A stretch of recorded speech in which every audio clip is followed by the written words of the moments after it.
राम राम सभी देशवासी भाइयों को और सत साहेब मेरे भगत भाइयों को। कुछ पुरानी बातें जो है दास आप लोगों के बीच शेयर करना चाहता है, जो शायद कुछ लोग भूल गए और कुछ लोग याद है और कुछ लोग तो बिल्कुल ही उनसे कोई मतलब ही नहीं रखता। वो ये है कि रामपाल जी महाराज का गिरफ्तारी को लेकर जो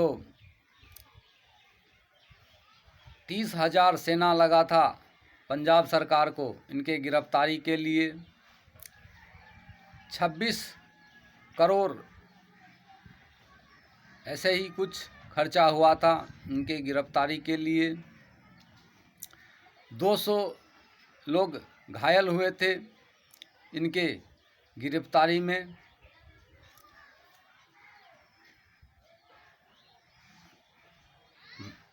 मारधार पत्थरबाजी करने में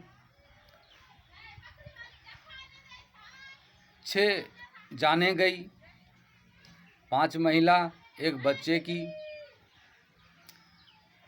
शायद ये सब भगत भूल गए, समाज भूल गए और तो और जो कानून के रखवाले, कानून सरकार सब भूल गए। तो इन हरामखोरों को आप लोग याद दिलाने का काम क्यों नहीं कर रहे हो?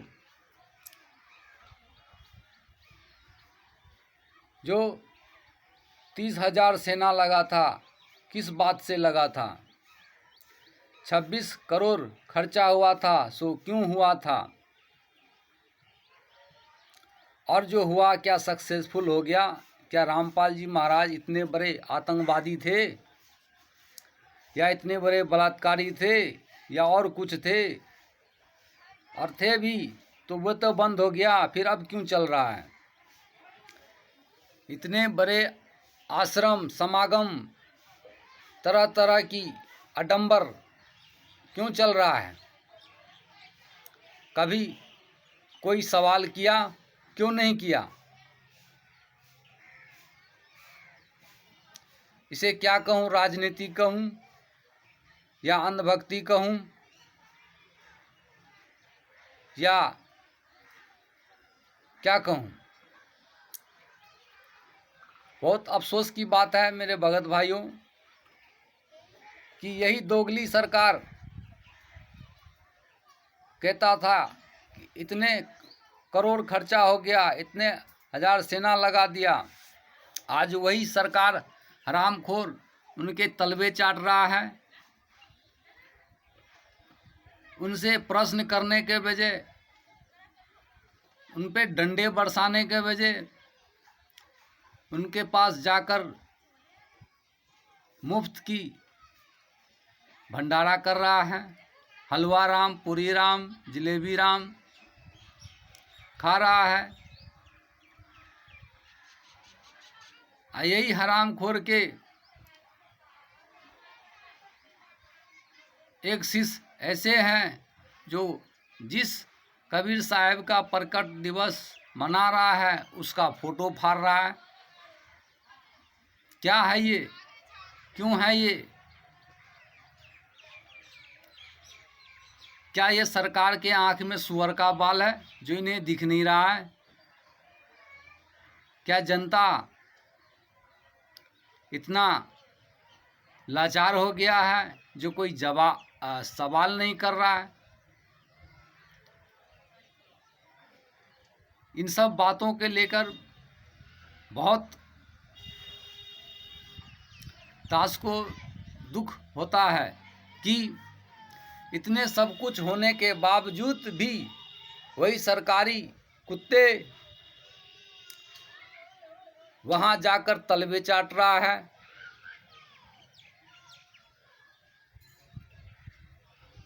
क्या होगा इस देश का? जो ही रक्षक है वही भक्षक बना हुआ है। क्यों प्रश्न क्यों नहीं करते इन हरामखोरों से? अरे तुमने इतने बड़े तांडव किया था, करवाया था, फिर आज उसी के तलवे क्यों चाट रहा है?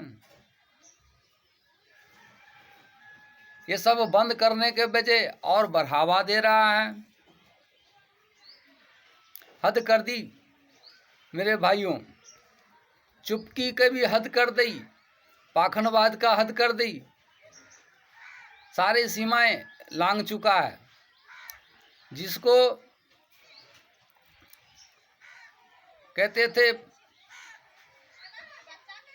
रामपाल है, दास है, इंजीनियर है, फलाना है, ढिमका है, आज यही है जेल जाने के बाद ये हरामखोर कहता है कि भगवान है। अरे वह भगवान है, वह लीला कर रहा है। अरे लीला कर रहा है, क्या जेल में लीला होता है? क्या सारे कैदी लीला कर रहा है? राम रहीम, आसाराम, क्या ये सब लीला कर रहा है? वह लीला कर रहा है तो एक दिन, 2 दिन, महीना, महीने, एक दिन पैरोल पे बाहर आ रहा है। रामपाल जी महाराज 1 दिन के लिए, 1 घंटे के लिए बाहर नहीं आ रहा है। ये कौन सी लीला है?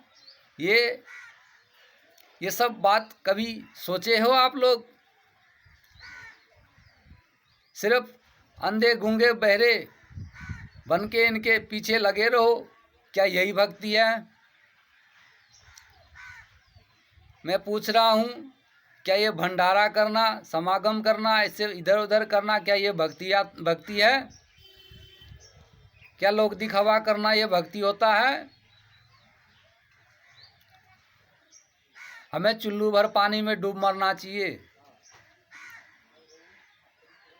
मालिक ने कहा था, करनी तज कथनी कथे, अज्ञानी दिन रात, कुक्कर ज्यों भौंकत फिरे, सुनी सुनाई बात। सुनी सुनाई बात को लेकर एक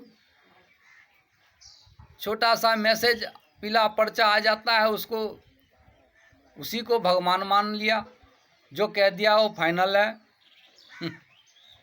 और 11 साल चल रहा है, गुरुजी जेल में खिचड़ी खा रहा है, उसका कोई मतलब नहीं, वो लीला हो रहा है। और तुम्हारा कौन सा लीला हो रहा है? ये इतने बड़े भंडारा, यही लीला है तुम्हारा। कभी ज्योति के नाम पर, पाठ के नाम से, हवन के नाम से, और तरह तरह की बातें, तुम्हारा लीला ये है। तो भगत भाइयों, सब अपना लीला कर रहा है, तो तुम क्या कर रहे हो? तुम भी अपना लीला कुछ कर लो।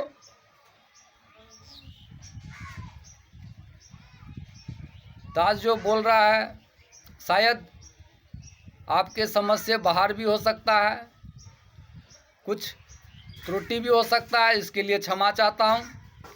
इसी को बात और कहने की तो बहुत सारी बातें हैं, लेकिन कहना ठीक नहीं लगता, इसीलिए दास अपने वाणी को यहीं पर ख़त्म करता है। सत साहेब।